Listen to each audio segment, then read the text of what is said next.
Hello and welcome again. This is Matt with Magic Gaming Unlimited. Today we are doing a 2014 core set opening, and let's just get started.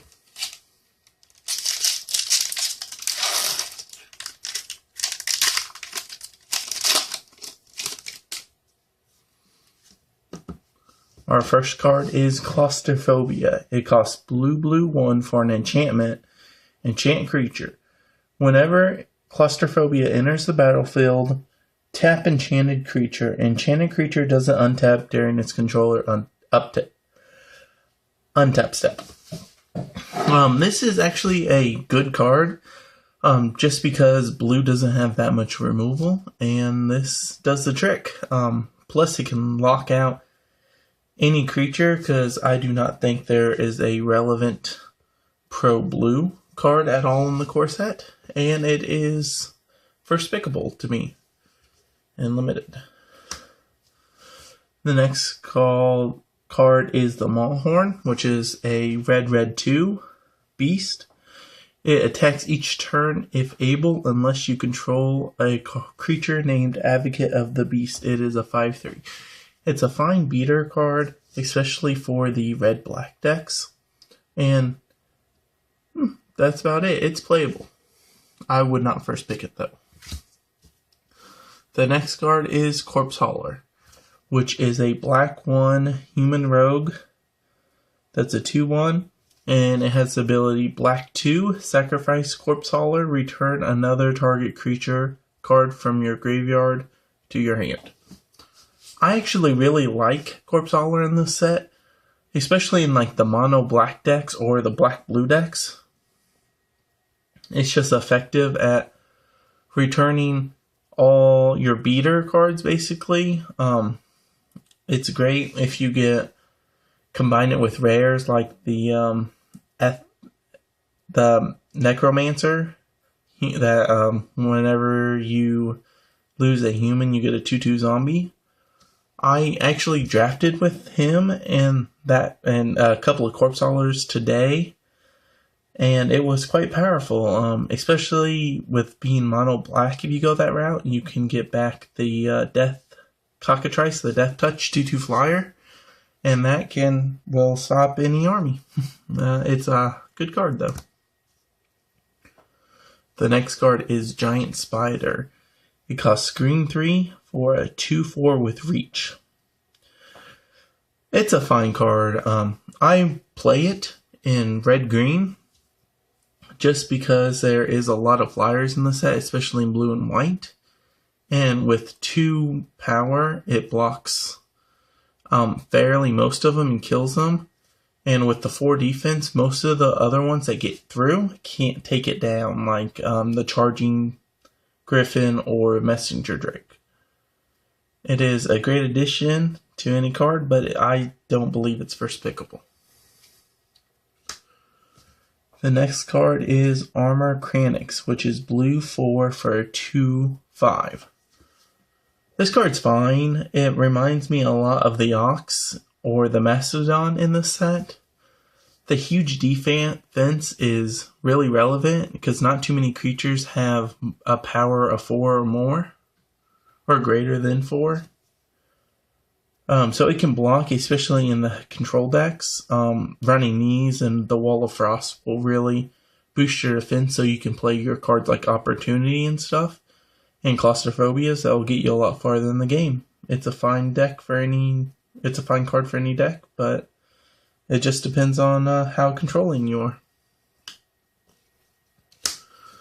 The next card is Blur Sliver, which is one of the better slivers, I think, at common, because haste has always been a relevant ability, especially putting it on all your cards of a creature type is very powerful, just because if you happen to open any of the rare slivers, it really boosts incredibly, especially like on my Gantic Sliver, which immediately hitting with a 6/6 plus all the pumps and the haste really make a game go quick. And it's a fine card.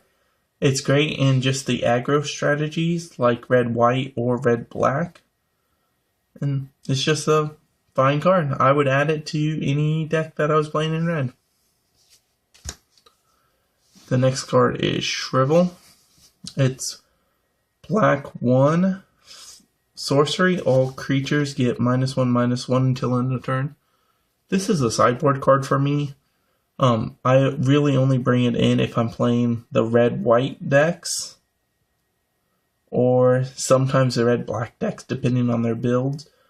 Normally, if they have a young Pyromancer or two, I especially add it in, and it's a fine card, but it's best for sideboard use.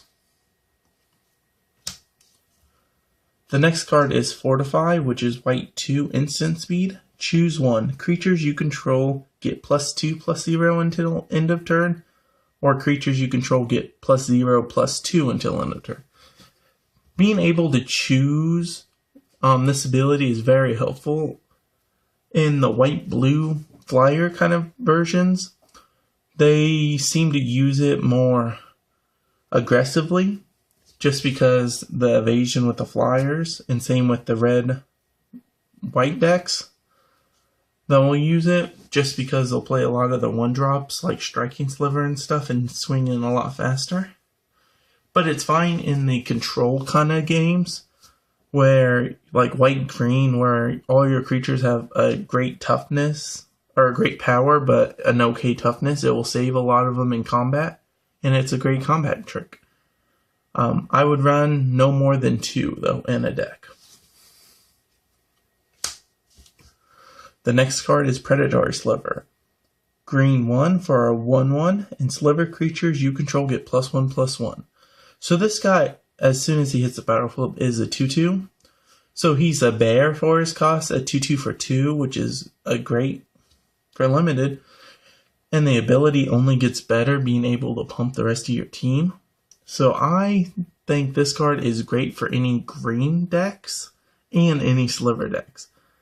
The only thing is, when you're drafting Slivers, this guy won't table just because he's such a good card for the other green decks. So you just have to fight opponents if you want them, but I think it's first pickable if you want to go that route. The next card is Seacoast Drake, which is a blue 1 for a 1/3 flyer. This card's fine in all the aspects. It only has 1 tough or power, so it's not hitting for a lot, but it does have evasion, and it does come down early, so this guy normally bleeds at least 3 to 4 points of damage if your opponent doesn't have any flying. And it can block most of the early creatures that come down, because until you get to really 3 or 4 drops, you don't see more than 2 power, 2 power. So this guy is just a great offense early, or he can be an early blocker for you. The first uncommon would be Briarpack Alpha, which is green 3 for a 3/3. It has flash, and whenever it enters the battlefield, target creature gets +2/+2.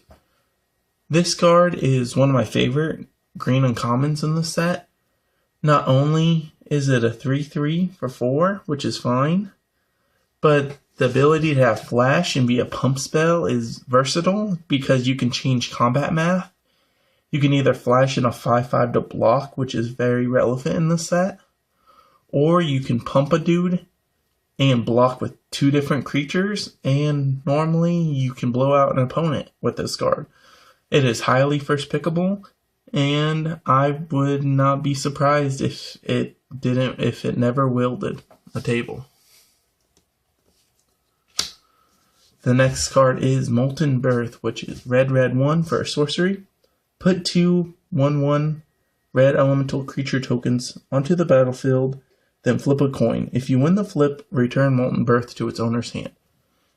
This card I really enjoy, just because for 3 you get 2 different creatures that are 1/1s, plus you get a chance to get this card back, which in some games I was lucky enough to call it correct 4 times in a row, which just the value of 1 card like that is really exceptional. Even if you get to use it twice, you're getting 4 creatures for 1 card value.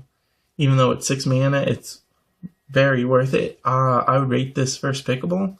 I love this in the red-green decks and the red-black decks. Especially if you get like a young Pyromancer, making 3 guys at once is a huge difference. And plus, every time you flip, you just close the game out closer and closer. It is definitely first pickable. The last uncommon would be Howl of the Night pack, which is green 6 sorcery. Put a 2/2 green wolf token onto the battlefield for each forest you control.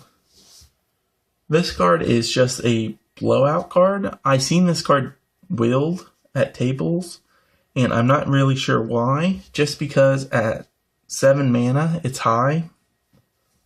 But it has one of those game-changing abilities. Even if you make 3 2/2s, you're still creating a vast army. And if you're playing mono green, dropping 7 2/2s is basically good game. I would possibly pick this first. It's better as like a second pick if you're into your color already. But it's a fine splashable card. Like I said, making 3 is good enough for this card, and I would pick it, especially if I were in the green factor for sure. It would definitely be a first pickable. And the rare is Quicken. It costs blue. For an instant, the next sorcery card you cast this turn will be cast as if it had flash, and you draw a card with it. This is a fine card. It's basically a cantrip in this format, which is just draw a card. Just because there's not that many sorceries that you want to play at instant speed, and not a whole lot of the time in limited, you're given the option to use Quicken to its full potential. Is better for construction. It is highly not first pickable at all, and I could see it wielding to one of the last like 2 or 3 cards in the pack, because basically it's just blue, draw a card. Nothing too exciting about it. And we have a mountain and a token. Well, my top 5 picks are these. The first pick I would choose probably out of this pack would be, since there's so many good green cards, I would try to stay away from that. And I would probably choose Molten Birth as my top pick. Just because if you choose one of the green cards, you're more than likely going to fight your player to your side, just because it's kind of hard to pass on some of these green cards. Well, thank you for joining me, and I hope you guys have a good day. Please remember to like, comment, and subscribe to me. The more views, the more subscriptions, the more likes, makes me feel a lot better, especially since I'm spending my own money to buy these packs. I'm not a sponsored person, so the feedback really helps, and it makes me feel like doing these videos more often. So thank you, and have a good day.